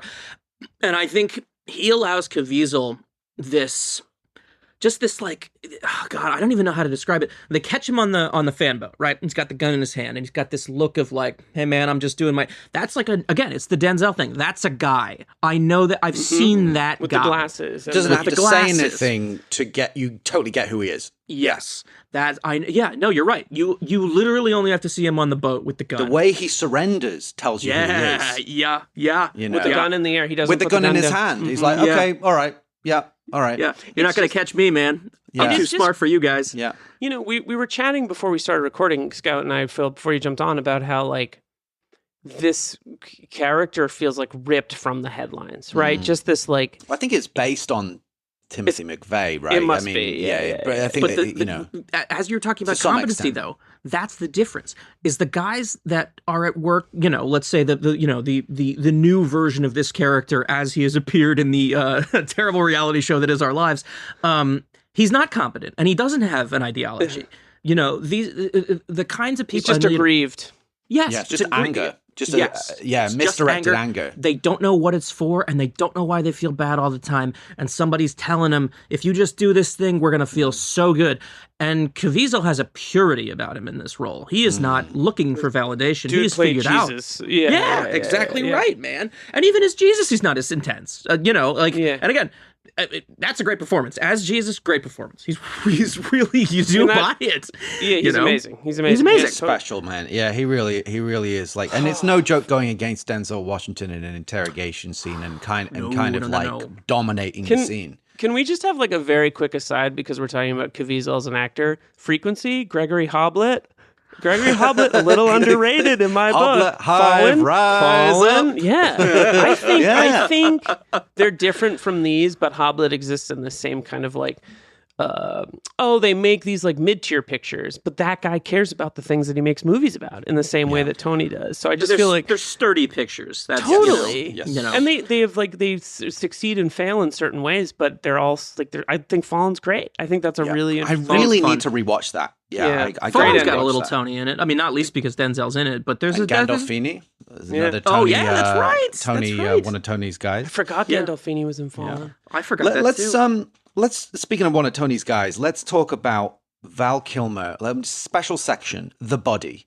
We've done the hero, the villain. Let's do the buddy. We've touched on him, but I don't know if he's actually been in one of the films out and out, has he? So this is a chance to really talk about him, their collaborations, and how fun it is to see Val Kilmer in a very un-Val-like part. Yeah. And the joy of that somehow, that he's not the hero. No. He's a little bit chubbier. He's a little bit older. He's still obviously great looking, but just seeing him in this supporting role is delightful. I think this comes out after Kiss Kiss Bang Bang. It's the next one. So I walked into this expecting we're going to get because he's incredible at Kiss Kiss Bang Bang. He's funny. He's so funny. And so I was kind of expecting that with this, and it's not. No. He's this sturdy professional. The clipboard. Yeah. That's how you know who that guy is. Just the fucking pencil and the clipboard and the glasses. The glasses with the things that keep it on, the glasses holders. It's middle-aged Val Kilmer. And there's something wonderful in this movie that just breaks my heart. And not least because we lost Val recently. But, I mean, if we all recall, in the 80s and early 90s, Val Kilmer was the most beautiful human being who'd ever walked on the face of the earth. It was him and Mark Dacascos, the two most beautiful men who ever lived. Mark Dacascos, oh my God, Wing Commander 3 heads rise up. So Denzel has this line in the movie where he's talking about the beauty of youth or something. And it cuts to Val, and Val looks away and smiles. And you're like, Tony was like, I got Val here. He's 46 years old. He's a little chubbier. He's lost some of the he's not Chris Shaherless in Heat anymore. He's not. No. But there's just something about watching Val Kilmer be middle aged, and you're like, It's so good. Like, it's beautiful. It's so and like great. the way he looks away, you're just like, he knows, because he was the most beautiful man that ever on lived. earth. But there's Now he's also an middle-aged. element to this character that is a little bit like, but do you like him? He doesn't really have that much in the way of, like, he doesn't do But that you much. trust him But immediately. yes, you immediately think, like, this guy is a good person. He's good at his job, and I think he has a good heart, and he's compassionate, and and at the key moments, he does always makes the right choice, especially at the moment, which is, you could say it's a moral conundrum, but when he, by inference, allows Denzel to use the machine to travel back to prevent the tragedy. Because we should talk about that moment for a second, because the other big theme of it, and you touched on this earlier, Scout, is like, if you could change the past, but it comes with potential risk, that's a moral conundrum, right? But what I love of the way they do it in this film is because Goldberg, right before that, is watching the memorials, and there's hundreds of them, and it's clearly just killing him, and the weight of it, and the weight of, like, if we have the chance to stop this, we should take that. We should take that chance. It's actually our moral obligation to do it. And the Kilmer character, Pryzwarra, also understands that, because he basically says, was that Doug? He's like, yeah, and he says, he knows he doesn't say it, but you can tell by his expression, when you're done, turn the lights out. That's why, in my mind, it's the best line in the movie in some ways. It's because you know absolutely what it incredible. means is, like, this could all be over. This thing I've built as a professional could be destroyed by this. This guy's going to die when he goes into the past, right? And, like, he's sort of like, if we're looking at him as the sort of, like, the bureaucrat who we like and is good at his job, the fact that he's like, burn it all down to save these people is like, and it's his exit from the movie. We don't see him again. It's so crazy that 2/3 of this movie, it's like, goodbye supporting cast. It's now just Denzel solo. Denzel. And Paula Patton, who's also unbelievable. We're going to to talk about her too. Should we move into that section and talk about the lady of this picture? We have time set aside for Goldberg, right? We can. I was going to bring him up in another section. Yeah, let's save it for that. I know where you're going to bring him up. Let's do it there. Let's talk about Paula Patton as Clare Kuchever. One of the things that just occurred to me about what you were saying before, about this as a love story. One of the old cliches or adages about a love story is only as good as the obstacle, between the two, star-crossed lovers. And so true. What an obstacle to put in between them. She's already dead, and literally she's time. in the past. The physical universe is the obstacle. But I think she is absolutely amazing in this.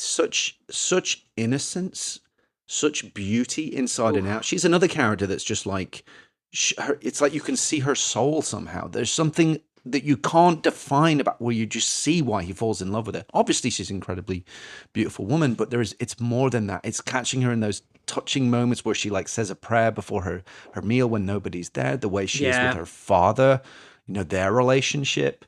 She's just a hardworking. The dad, I've got a little section for him. Yeah. He's phenomenal. You get the sense that she maybe doesn't have a mother from that. Just through ellipsis and an implication, because of the bond with her dad. You can completely see why he would fall in love with this sort of young, unspoiled,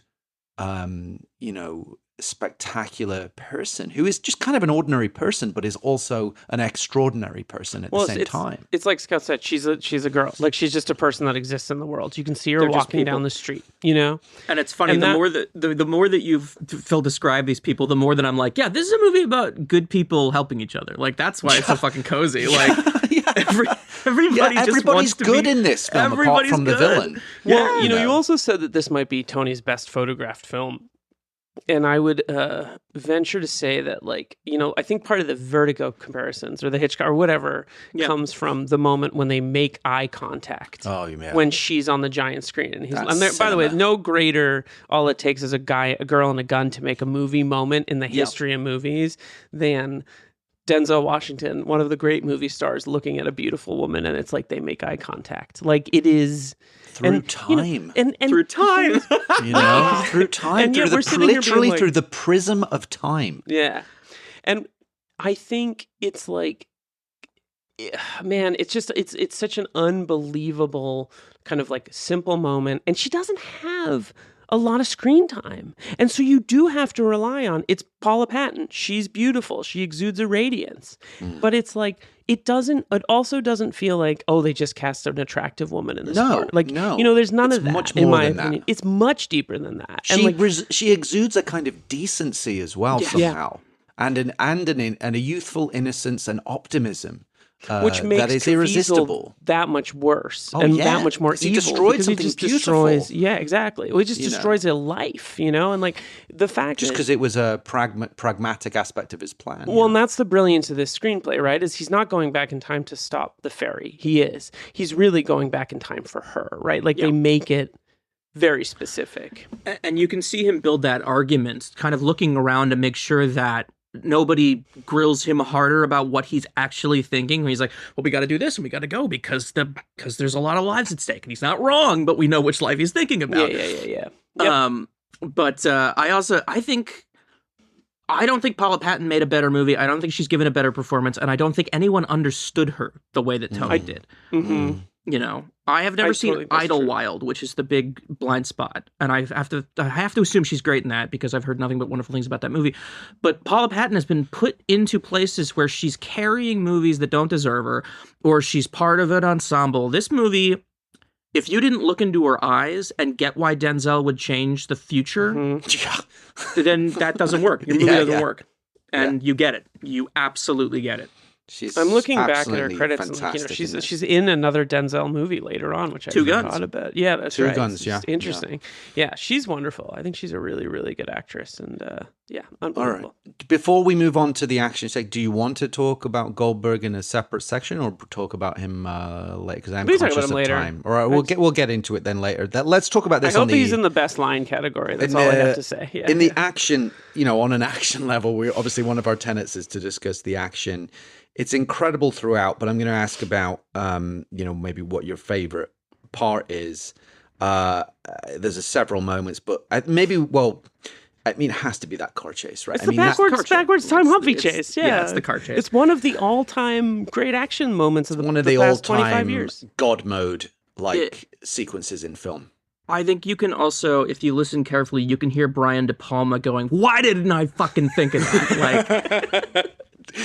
That is really Travis Woods just woke up. Woods. He just woke up. No, but I think that's true. It's like I'm just picturing him shooting away, turning on body double out of a coffin. That's right. I have to watch Snake Eyes. Out of the coffin. I'm putting Mission to Mars on. But we have to send him this clip. But I think. I completely lost my train of thought here.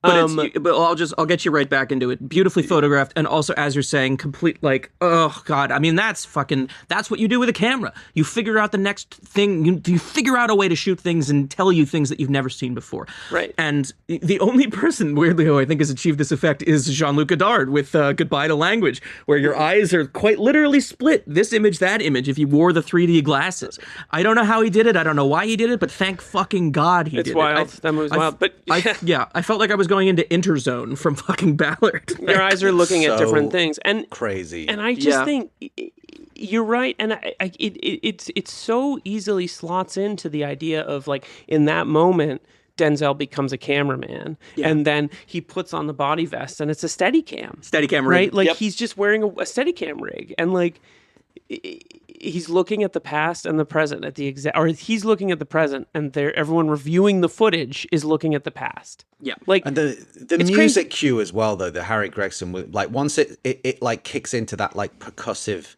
beat in that car chase, it's my soul is gone, and you're full of dread because brace yourselves. You're about to witness a murder is one of the most chilling lines ever, but also you don't know if Caviezel's there then. You don't know what's gonna happen. You don't know anything. You don't know anything. And he's also super dangerous. He's causing absolute anarchy on that bridge, which is one of the funny little Tony moments where it's is it worth it to save people if you're going to kill a shitload of people? Watch the traffic. He's literally send paramedics to the and that's also when it takes on another level because he causes this awful car accident. I mean, that car accident is not cool. Those cars flip over. You're like, Jesus Christ! Exactly. You might have killed someone. Yeah, right. There's real physics going on there. It's incredible. The the arrest of Orstad on the bayou is extraordinarily shot, phenomenal. Like just like Tony's just like, hold my beer, watch this, it's just ridiculous. Hey, Michael.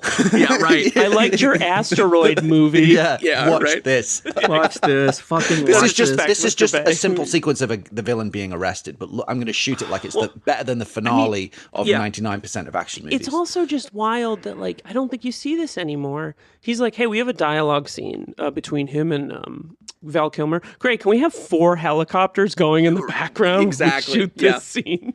Yep. So great. It's Michael Mann putting what's his name in the plane for the one shot where he says, "You'll have to call me back. I'm on a plane" in The Insider. Yeah, right. Yeah, exactly. Or like, it's just, or the dialogue scene in Tinker Tailor Soldier Spy where the plane lands. You're just like, this is like that shit is fucking next level. The long lens, that long lens. You're like, where are they? Anyway, it's incredible. It's incredible. Well, suffice to say, the action gets a big green tick. But it's also not a shootout movie, and that's the other. You're not like, oh, cool. Although there is a really good one at the end in the altered timeline on the ferry. Yeah, totally. But like, that's not what you think back on is Denzel pulling that helmet down and then realizing he has to look at both. That's the moment of the movie. That's the best part of the movie. It's the iconic one. This movie needs a real people. Maybe this is the thing that does it. But like, why are we talking about this movie all the time? All the time. The last tenet of our action movies is the humor, and I think this is where we should talk about Adam Goldberg as Denny, who I think is so funny but also so soulful, and I think it's my I love him, and I think this is my favorite thing he's ever done, and I think he's like kind of in some ways the best thing about the whole movie, and I think everything about the movie is amazing, but their banter, that sort of tech squad, you just want to. It makes you want to do that with them. They're so fun, It's so, and they're so inviting and warm, and just like such a great like. It kind of is a cozy movie. It is. You really hit on something there, Scott, because it is like, everybody in this movie is like a good person apart from Orstad, basically. Yeah, and he might be the dick of the movie.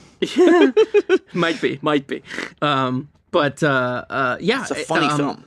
It is a funny film, and it's those guys in that room that does it, and it gives Denzel is not this guy. I mean, it's the workplace stuff. You put a supervisor in a room who doesn't know these people, and he has to like learn on the job what it all is, and then he can sort of do the thing that he does, which is that he is suddenly smarter than everybody else because he is able to actually communicate their expertise back to them, but. I love, too, when they're doing that there's this really lovely thing where you can see Val trying not to be Val a little bit when they're talking. It's like, it's the field. You can't go. He kind of tosses it off. And there's just the gleam in his eye where he's like, oh, God, it's so good. But Goldberg, it's the line you said before. I also believe in God. Don't tell anybody. He's nobody in that room when the bad stuff happens treats it wrong. They're all there for each other. Yeah, Goldberg has a couple of black comedy lines, but he tightens up when it matters. And he's on the right side of it all, and even though he's a bit glib at times, but like there's a line in it that's been resonating with me because I'm having a dry January at the moment. And where he goes, I know he's quoting Airplane or he's riffing on it, where he's like, we picked a bad week to stop snorting hash. That and my other favorite line is when he goes, oh, that's so sweet. I wish I had someone. But it's interesting versus the group in Enemy of the State who are super toxic. They're brilliant actors. It's like Jack Black, Jamie Kennedy, Seth Green, but they're like all horrible little fucks. They're bad. Those are bad people. Well, yeah. Those are the guys running the State Department right now. They're part Revenge of the Nerds. Yeah. Remember that? No, totally. I think that the warm vibes of this team is like even when Eldon Hansen is being like a creep and looking at her in the shower, no one's like, cut it out. You kind of know that there's it's weirdly innocent. In an odd way. And Goldberg too. Yeah, exactly. It is weirdly innocent for being full on necrophilia. That's a good point. But it somehow doesn't. It just feels like he's kind of lost in a moment momentarily. He's not sort of like. Well, it's like the that whole vibe is yes. The nerd towards like looking into the fucking cheerleaders' locker room is what it feels like. You know, it's not. Yeah, it's. I don't know how they do it, man. The tone is just brilliant. Always perfect. Amazing. Yeah, because Tony has a gift for like, also for casting and finding like warm. You know, it's not tech on the script. It's not tech geek one. It's like it's this character. Well, you know, I don't want to cast aspersions on another movie, but I recently watched A House of Dynamite, which, you know, I think Catherine Bigelow follows in the lineages of these movies too a little bit. And like my big complaint about that movie was that I didn't feel like the people in the control room knew each other.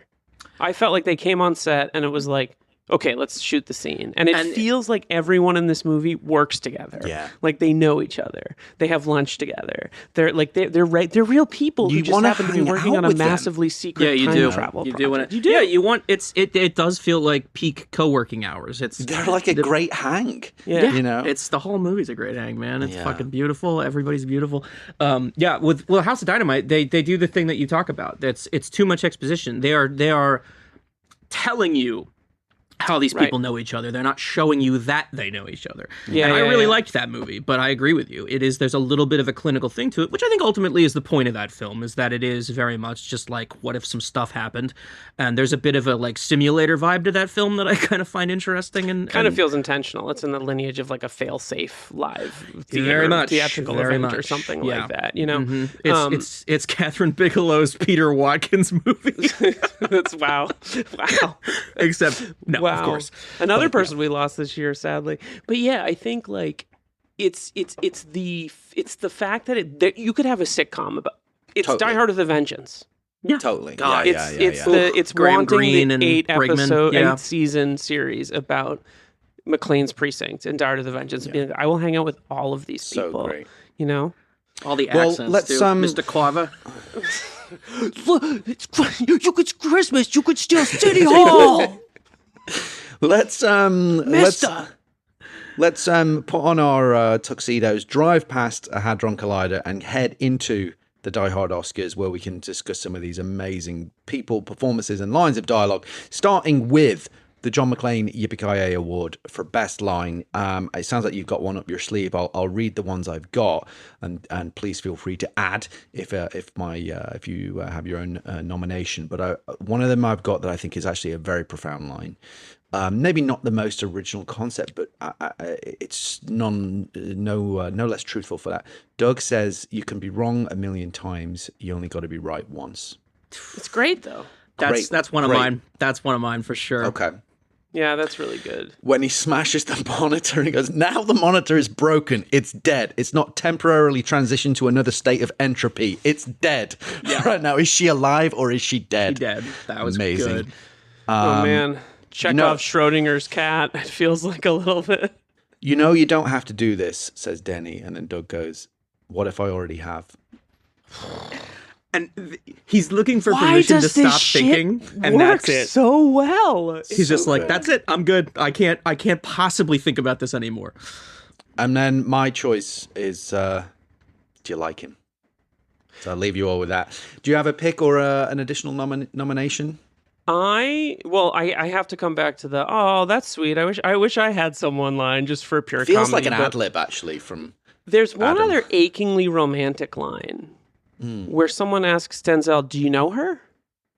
And he says, "No, we held hands once, but we don't know each other." So brilliant. And it's like, oh. So I think that's up there for me, but I think the pick has to I think that's it for me, because it's like, yeah, we got really into the heady sort of film stuff in it, but this is just like one of the most romantic movies ever made. Like it's one of the things that works about Speed is you're like, oh, Speed, great, one of the great action movies of the 90s, also beautiful romantic comedy, incredible rom-com. Yeah, exactly. Yep. This has that too, but it's like I recently rewatched Sleepless in Seattle for a project I'm doing here. And like, I was like, this is kind of just a romantic movie, not a rom-com in some weird way. And I feel that way about Déjà Vu. Even though there's really funny parts in Sleepless in Seattle, I view it as more a romantic movie than a romantic comedy. And the romance in this movie is like off the charts. Yeah. It's wonderful. Do you have a pick or an addition, Scout, for Best Line? I got one addition. Satan reasons like a man. God thinks of eternity. Jesus. Whoa. Yikes. Great stuff. That Great is stuff. I mean, just that. That's everything you need to know. Say reasons like a man. All right. Well, this is going to be incredibly I had to have an additional subcategory for this, for the Hans Gruber Exceptional Thief Award for stealing the film. The initial 5 nominees, and there are honorable mentions because there's just so many amazing performances. But we're going to start with Val Kilmer as Paul Pryzwarra, Jim Caviezel as Carol Orstadt, Jesus. Paula Patton as Clare Kuchever, Adam Goldberg as Dr. Alexander Denny, and Bruce Greenwood as FBI Special Agent in Charge, Jack McCready. Oh yeah, Bruce Greenwood just happens to be in this movie. By the way, just being casually like phenomenal in those scenes, and very actually moved, like the way he has to deliver the information about like when he realizes that Minuti is dead, and he has to tell him, and it's like it's really brilliantly acted. I love him. The funeral speech too is incredible. The dad at the funeral. Yes. We haven't given enough credit also, you mentioned the Minuti thing, to the mystery of this movie, to the why was Minuti on the boat? What's going on? And then they pass the note backwards in time. Like, that shit is truly mysterious. Like, watching it, you're like, and when you realize what's going to happen, you're like, oh my, like, it kind of dawns on you. Well, that's one of Denzel's best moments, where he's like, no, don't do it, like. Yeah. Yeah, and again, I'm going to press you guys to an answer on this. Like, if you had to pick one person without equivocating from that selection of 5 incredible actors. Can you read it one more time? Val Kilmer, Jim Caviezel, Paula Patton, Adam Goldberg, and Bruce Greenwood. Adam Goldberg. Here's what I'll say. I watched the movie for Val because there are a million Denzel movies, but he's really specific in this, but I got to give it to Paula Patton. She's amazing. Yeah, that would be my second choice, if not, yeah. I would go for Adam Goldberg as my favorite part of this film, and I love everybody in it. But I also want to do honorable mentions. Our second exceptional thief subcategory of Eldon Henson as Gunners, Erica Alexander as Shanti, Matt Craven as Larry Minuti, and we touched on this, Enrique Castillo as Claire's father. What a performance! He's wonderful. I think it might breaks your heart in this. I think that might be mine. Yeah. He's just ashen fabulous and insistent. Again, regular guys who are suddenly somewhere else. They didn't ever expect to be. That guy is that guy. He's, he wants the, God, yeah, it's fucking incredible. And Tony said on the commentary stuff, he was like, this was a scene that we considered cutting out when he goes to see the father.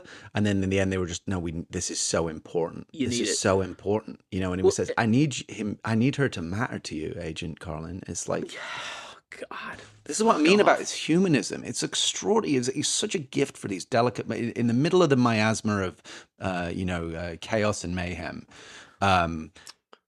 He finds these incredibly fragile, tender human moments. It's crazy. It's so amazing. I also just want to give a shout out to Rich Hutchman as Agent Stalhuth, because for I've seen this film many, many times, right? And as you can well imagine, but only this time did I go, hang on a minute, is that Rich? I played soccer with this guy for ages. I didn't realize, right? And he was a super nice guy. I think he was also an LA Galaxy fan and a Tottenham fan like me. And we would play all the time. And no idea that he was an actor, but suddenly then it kind of made sense. Like that's such an LA thing to have I know, happen. It's such a couple of little details. And he's actually had a great acting career. And I was like, how did I never realize that I've been playing football with this guy?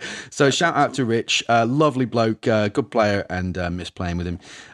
The final wait, I Oscar, didn't say. You didn't pick. Oh, and okay, I have to shout out Erica Alexander because she's so great. She's wonderful. I think if you grew up in the 80s and 90s and you watched the Cosby Show, she arrived in that show and you were like, it was like this breath of fresh air. Like I just think she's like always been wonderful and hasn't done as much stuff, but like she kind of makes the Matt Craven subplot in this movie work. Because of that shot her of reaction the reaction is incredible, and Gunnar puts his arms around her, and it just feels like she's just like that could be a nothing part, and she's like she knows everyone's tics and personalities and what to think. It's just amazing. It's just an incredible, and it's like 10 minutes of screen time, and she's amazing in it. Well, I'll also say briefly the dad. You need the dad so much because you're making a movie about 9/11 and Katrina right away. you'd better have somebody who makes you understand the pain of those things. If you remove them, the film becomes more glib. You need to really see that pain on people's faces. So I love that performance. Yeah, It's also nice that like the movie leans into like the diversity of a region like New Orleans, like the casting and the fact that it feels like the melting pot, for lack of a better word, and like he's just such a. I mean, he's a great actor and always has been. But it's like people walk into this movie. It's like one battle after another. They're in it for 8 minutes and they like walk away. Everybody with their 8 crushes. minutes, There are no weak links in this entire cast, and it's an amazing cast. The final Oscar, and as I mentioned, this was a very difficult one, is the Dick Thornburg Award for Dick of the Movie. It was slim pickings because everyone is basically good, but there's Ed Elkins, if you remember him. Gentlemen, please. I'm in charge. That guy. Yeah. Oh, great little performance. Alan, Clare Kuchever's ex-fiance, who calls her to give mixed signals after moving to Montreal and then asks her for money. Yep. Dick move. And of course, that one. Jim Caviezel as Carol Orstad. But also, I think, that's the fun of the Goldberg part, is that there is a little bit of Thornburg's kind of like wryness to him. Yes. Which is just so fun. And that's why he's a great villain and a great, hero. He's just got it all. He can do whatever. He's so cool in this film, though. He's like his look is really cool. You know, he's like the cool, super bright, scientist guy. He's like kind of a rock star. You have to wonder, did he shoot this or Zodiac first? Because Zodiac was delayed, right? Like it was originally supposed to come out in 2006. The reason I ask is because did he just walk off the set of Zodiac in that costume and go over and do Deja Vu? Because he's wearing the same clothes. Yeah, it's true. Because he can wear a tall, long pants suit like that, and it's the same. He's dressed like a 70s dude in that movie. Yeah. In this movie, it's crazy. He's very all right. Well, we are almost done here, but we're going to wrap things up with our final favorite section of the show, the Double Jeopardy Trivia Quiz, where the scores can really change after this quick break. And we're back with our final favorite section of the show, the Double Jeopardy Trivia Quiz. Now, you guys hopefully all know the rules by now, but I thought I'd add a little twist this week, which is because we're doing a highly complex and convoluted film this week, every question is from Convoluted Corner. Oh, no. So one of these already got ticked off, but 3 of them survived. I did have what was the other time travel film that Jim Caviezel appeared in, which came up, but the three others are intact. Yeah. That's why I always have a backup. Escape. What is it? What's the name of the prison movie on the boat? Oh yeah. What is that movie? With the butterfly Escape collecting? Escape Plan. Like he's so fun. On the nose. That's the most on the nose title. I also love Prison Escape. Escape Plan 2 was subtitled Hades, I think. Yeah, I think you're right about that. It's a whole other world. Yeah. All right. Question number 1. And you guys can collaborate and you can phone Al Powell for a clue if you need to phone a friend. It is a little-known fact that Jim Caviezel plays an F-18 pilot in an iconic sequence in an iconic Die Hard on a Blank film. But which bombastic 90s action movie am I referring to? Do we buzz in? You can buzz, or you can discuss, or you can just say it if you think you know it. I know what it is. Oh, okay, go for it. It's The Rock. Yeah, I thought it was The Rock. Okay, I was like, he's the guy. Is he the one who's like, bomb blat? The guy who actually drops the bomb? He drops the bombs on Alcatraz. Yeah, he's the Clint Eastwood in Tarantula of that movie. Question number 2. Now, this is convoluted. One of 2 famous Hollywood siblings has a small role in this film. Denzel Washington starred with the other famous sibling in a previous Tony Scott film. Which siblings am I referring to? The Fannings. Of course. Is correct. When I found that out, I had to watch the film again to be like, where the hell is she in the film? Right? And I believe there's a brief scene where Claire is babysitting someone. That's right. And it's her. That's and you barely see her. Yeah, I thought she was the little girl who dropped the doll. She looks like that kid. Yeah, I don't think so. I believe it's the girl she's her character has a name, I believe. So she was got to be somebody else. Elle Fanning as Abby, and she would have been a little too old to have been that little girl. But yes, you're right. And 2 years earlier, Denzel starred in Tony Scott's Man on Fire opposite Elle's sister, Dakota. All right, here is my favorite. I absolutely love this piece of trivia. Okay, question number 3. According to legend, to inspire the team and the crew, Tony Scott provided T-shirts that referenced 3 iconic historical figures played by the film's 3 lead actors, Denzel Washington, Jim Caviezel, and Val Kilmer. Which 3 historical figures did the T-shirts reference? Do you know? I can guess. One's Jesus. One's Jesus, one's Malcolm X. Yeah, okay. Jim Morrison? Is correct. Wow. So Good get one, Liam. this. I have to get this T-shirt. I have to Yeah, get that this sounds T-shirt, fucking right? great, man. Yeah, the T-shirts. You gotta like put an eBay alert up for that or something. Just This is what the T-shirt said: Malcolm X, Jesus Christ, and Jim Morrison. Deja vu. How can we fail? How can you not love Tony Scott? How can you not love this man? That's incredible. How great is that? That's incredible. We'll end So on that good. note, guys. Scouts, thank you so much for lending us your insight, expertise, and delightful personality and enduring passion for cinema. Is there anything that you want to say or anything you want to plug or anything you're working on where people can find you in your work? Because you've done films about this film and about Tony Scott's filmography. Yeah, please watch The End of History. My best friend in the world, Tucker Johnson, and I put together a 11-part series on Ridley and Tony Scott and the the sort of creation of the American cinema. The Unloved, first of the month every month, RogerEbert.com. I have a Patreon, patreon.com/honorszombie.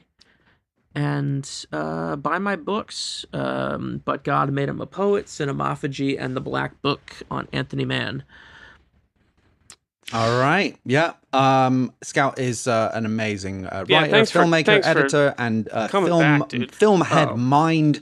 Thank you so much for doing this. There literally was one guy that we knew we had to talk to about. Yeah, it was a full-on Call the Cobra.